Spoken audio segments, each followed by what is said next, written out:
A brutal, cowardly assault, all caught on video. There you see the pictures. A wheelchair-bound Canadian man savagely beaten while he traveled through Australia. Security cameras at a Sydney train station caught the events as they unfolded, and as you see in the footage, the man is confronted and attacked. The beating lasted nearly 5 minutes. The two suspects even used a metal bar from the man's wheelchair. He's been through a lot in his life, and he doesn't deserve what's happened again. Sick to my stomach. You know, he came out here for me and he's ended up in hospital. That's the man's girlfriend speaking publicly. He was taken to hospital. He's had emergency surgery on his head. His condition has since stabilized. More on the story now as we begin with Tim Stackpole. He's a freelance reporter in Sydney who's been covering the story and joins us now via webcam. And Tim, I gave some of the highlights there, some of the main points to this story that we're just learning of today. Take me through any other details that you've been covering that I didn't mention there. Yes, well, Heather, we know that the Canadian man is from Manitoba. He's out here on a tourist visa for 1 year, visiting his girlfriend, as you say, wheelchair-bound, though. And Australia is absolutely disgusted at the news as we heard it today. And, in fact, the news is still unfolding as we speak. We'll get an update on that from the police in just a moment. But the man himself was attacked repeatedly. This 16-year-old youth that you see in that video, that dramatic video, came back again and again and attacked this man, even with parts of his own wheelchair.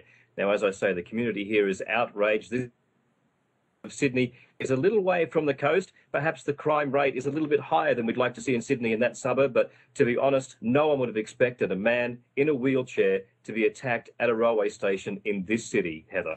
No, and maybe a little bit more on the reaction, if you would. As these pictures have become public, the closed-circuit television images, what have people been saying? Who can believe it? Who can believe it? In fact, the community, the people who live in the area of Mount Druitt will say this was destined to happen. The crime rate there has been going up and up and up. The police have been doing their utmost to keep it under control. But this is a place in Sydney where perhaps there is not a lot for the youth of the streets to be able to do. So perhaps that is one reason why the crime rate is going up and up and up in that part of Sydney. But the community reaction, Heather, as you could well believe and understand, people are just shocked. People cannot believe that this happened, let alone the severity of the attack that you can see in those closed-circuit television pictures. It is truly unbelievable for us here. And for here, too, as we're learning of it this morning. Tim, I thank you very much for your coverage as we begin this morning. Tim Stackpole via webcam from Sydney, Australia. More on the story now with Joanne Elliott. Now, Joanne is a spokesperson for the New South Wales Police Force, which is now investigating. Ms. Elliott, good morning to you. Good morning, Heather. Thank you very much for your time today. We've covered the facts, basically, of what we know so far on this story. Can I begin with the Canadian man, though, at the center of it? At this hour, what can you tell us about his condition?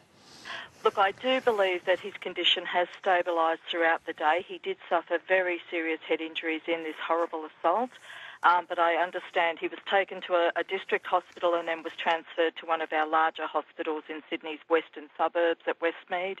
And as I say, I do believe that his condition has stabilised today. You called it a horrible assault. Some of your other police colleagues have called it a calculated assault, one of the most serious attacks I've seen. Can you just characterize it a little more for us this morning? Well, look, certainly I've worked, I'm a civilian, but I've worked for New South Wales Police for 10 years. I've never heard of an assault like this ever in any of this time. And I know that very, very experienced police who have worked in Sydney's western suburbs for, 20 years, again, they were absolutely appalled by what happened. The vision, as you're no doubt showing, is appalling, and we actually were required to edit the vision because the worst of it was quite truly horrific, I'm told. Really? So the pictures that we're seeing are the best of this terrible situation here?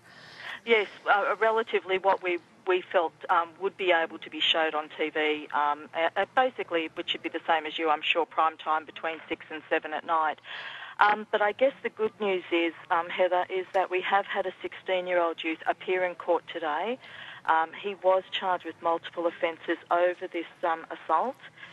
He's been charged with offences including causing grievous bodily harm with intent and robbery while armed with an offensive weapon. Now, he appeared in the Children's Court today. He was refused bail, which means obviously he is now remains in custody, and he's due to reappear in court again on the 8th of April. And there is a second suspect for whom you are still looking this morning, I understand. Well, we had put out an appeal, and that was the vision that we had of the second person in that white jumper with the dark cap, I'm sure you're seeing. The good news is, Heather, that shortly after 7 o'clock Sydney time, a young person did present themselves to the police station. I believe he was accompanied by his parents, and detectives have been interviewing that young person for the past couple of hours. We would hope there will be charges laid sometime in the next couple of hours, and so, very shortly, we should have an update on that. And will they be similar charges to the other teenage suspect, the robbery and weapons charges? Look, I would only be speculating, but, the allegations that have been made to this point certainly seem to indicate that. Okay. I don't have an age either on this child at this point in time, but, the mere fact of their ages is very disturbing too, Heather, I have to say. Well, there are so many disturbing parts to this, obviously, but there's a charge of robbery in connection with the first suspects, and maybe that speaks to motive here, but the question after all of this is why? Why a man in a wheelchair? Why come back to keep attacking a man in a wheelchair? Do you have any sense of that? Not at all. Not at all. As I say, it is appalling. It appears to be a totally random act, and there doesn't appear, as far as we can tell at this point in time from the investigators I've spoken to, that there doesn't appear to be any motive at this point either. I believe that the victim had actually been just seeing friends in a band at one of the local clubs and had just gone to the railway station to travel home on the train afterwards. So just a wrong place at the wrong time, it seems, at this point? Or I don't know if in appearing before the court, if there were any comments made or anything from the first fellow who's now been charged as to what they might have said to him or anything to whether words exchanged? Unfortunately, the court system in Australia is that if they do not oppose bail, police do not have to present evidence. So if we oppose bail, obviously, because of the viciousness of the attack, so there was no brief of evidence presented at this point in time. We might hear a little bit more tomorrow when we anticipate this other person to go to court, and of course then again in coming weeks as the brief is prepared. Okay. Ms. Elliott, I thank you so much for all of this morning, such valuable information as we process this story here in Canada, and I hope that you'll let us speak to you again as we look for more detail on this. Certainly tomorrow from the sounds of it, perhaps even today as this evolves.